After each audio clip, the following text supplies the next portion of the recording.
Hi, and welcome to the Ask Dr. Angela podcast with everyone's favorite OBGYN, Dr. Angela Jones. Have you ever been too embarrassed or shy to ask your own doctor about your, girl parts? Well, you've come to the right place to get straight answers. Feel free to ask Dr. Angela anything women's health related. Obstetrics and gynecology? She keeps it real. Pregnancy? She's been there, done that. Menopause? She'll get you through. Young or old, Dr. Angela's got you covered, girl.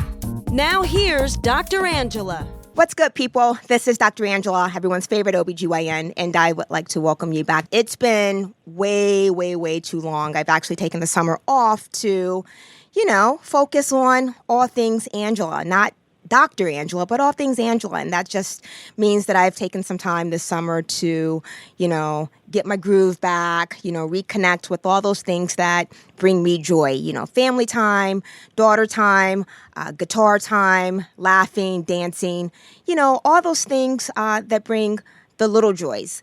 And so I am coming back with a blast, and I'm super duper psyched to have my new friend and colleague, Elizabeth Shaw, on the show today. Now, just a little bit of background on Liz. She's been doing what she does forever. She's been a nutritionist for over 10 years. She's an adjunct professor, has been doing that for more than 7 years. She is a certified personal trainer. I mean, really a woman after my own heart, no pun intended. She is the owner of Shaw Simple Swaps, which is a wellness, nutrition, and food allergens consulting firm. She's a mom. She's a wife. Her favorite color is coral, although she wears a lot of black. I actually happen to be wearing black today. I'm in, my favorite Star Wars figures mode, Vader mode. I wear a lot of black as well. Black actually happens to be my favorite color. But when Liz isn't busy doing all of those things that she does and, all those things that she does oh so well, you'll find her in the kitchen whipping up her latest recipes for her blog, Shaw Simple Swaps. So without further ado, hello, Liz, and welcome to my podcast. Hello. Well, thank you so much for that fabulous introduction. I'm a little blushing over here, sitting here in my black shorts and my black ball cap too. So, although I love coral, like you said, I feel you right there. That's funny. So, Liz, let's just jump right into it. I recently connected with Choline, and they were like, "Dr. Angela, got choline?" And I was like, not really. What is choline? And I did a little bit of research on it, and I was really impressed. So let me ask you this. Why choline? So that's a great question. And I know, just so, everyone knows that you're not alone. A lot of people, even my own OB out here, when I asked, what about choline? He was like, what? Why choline? And so choline is very essential, especially during the prenatal period, pregnancy, lactation, because it's really a foundation for building your baby's brain and helping with processing and so many other functions during maternal health. Like, not to mention, it's important throughout your entire life. So it functions like a B-like vitamin, providing not only energy, so it's very important for metabolism, physical activity, keeping your heart strong, and memory. So if you want to remember what you did yesterday or, what you have to do tomorrow, choline is your answer. So Liz, let me ask you this. How is it that you, became so aware of choline? How did you come to start using it? That's a great question, because to be completely honest, other than it being something vaguely talked about in my dietetic career, even in my education, it wasn't something that was very heavily researched or even talked about by my professors, 10, 15 years ago. So I was actually at a conference, 5-6 years ago, and I remember hearing about it. And then when I was doing some research for my fertility foods cookbook, I recognized, why aren't we talking about choline more, especially when it comes to maternal health? So as I dove into research for my cookbook, I realized that, someone needs to be an advocate more for choline. So I too was so grateful to connect with VitaCholine and understand all of the resources and the researchers that we have, to gain this information from, that I knew I could be a voice for this, missing link that a lot of people don't understand. Sure. That sounds pretty amazing. And I have to tell you, just based on what you've said, and then when I did my own research and you talk about choline being the basic building block and just everything that it does with regards to, serving as a transmitter between muscle cells, between brain cells. And as an OBGYN, I know that we always talk about, folate with regards to preventing neural tube defects. And, turns out choline has a pretty significant role in that as well. And so when I was just, thinking about this essential nutrient and everything that it does, you're right. It really does kind of impact women and folks in general during all phases of their lives. And for me, I always focus on women because I'm an OBGYN and I take care of women. But when you talk about, preconceptionally, during pregnancy, having this on board, and even when I think about my patients that are perimenopausal or menopausal with regards to, a lot of women complaining of memory lapses, etc. I thought, well, damn, why don't more people know about this? Because it certainly seems like this could assist in preventing a lot of the things that I just mentioned. It's so true. And, even though it's animal research, which I really obviously prefer human studies, there's a lot of really recent reviews that are, studies that are talking about how choline intakes can actually affect, risk of dementia and Alzheimer's disease and, different conditions related to your memory like that I'm like, wow, I need to have my mom on choline. And so it's just, people joke about in my family, oh, is Liz bringing the choline supplements today? Because I'm like, we all need to be talking about choline for the different ages and stages of life. Right. So Liz, let me ask you this. How much choline do we need on a daily basis? And for people that aren't really big, supplement takers, where can we find choline? Like what food sources? How easy is it for us to get, this in our diets? Okay, so that's a great question. So I'm going to start with your first question about the daily recommended allowances. So this varies, but because, as you mentioned, most of your audience are females, for females that are of childbearing age, we want to aim for right around 450 milligrams. Now, when you become pregnant, it's still right around 450 milligrams, but when you start breastfeeding, and really just focusing more on that postpartum nutrition, it jumps up to 550 milligrams. So just your caloric intake typically increases when you're nursing. So does your needs for choline. Now, it's interesting because recent research has shown that higher intakes closer to 930 milligrams actually show even further beneficial effects, especially in your infants. So higher processing speeds, just better memory retention, all of the above. Now, I totally get it. I'm a food first kind of dietitian. So when I talk about choline food sources, the top typically consumed sources are like eggs, canned salmon, even lima beans. Now, when I say that to some of my clients, they're like, oh gosh, I would never eat lima beans. And, I'm either allergic to eggs or something along those lines. Mm-hmm. So that's when a supplement can become very beneficial. Now, some of the highest sources of choline are foods like liver. I can tell you on one hand how many times I eat liver. So it kind of correlates with the statistics that we're seeing right now with 90% of Americans not meeting their choline needs. A lot of this I chalk up to too, that, we media, stop eating egg yolks. Well, my friends, egg yolks are where all of the choline is found. Yeah. So small amounts of the nutrients that you need are found in that yellow goddess. So when you cut it out, you're cutting out your, 147 milligrams of choline right there.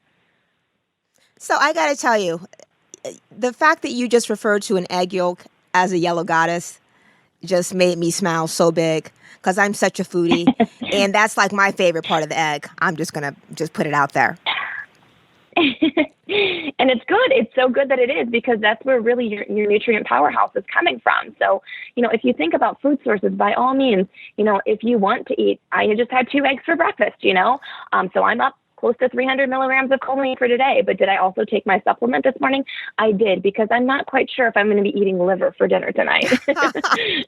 That's pretty funny. So let me ask you this, Liz.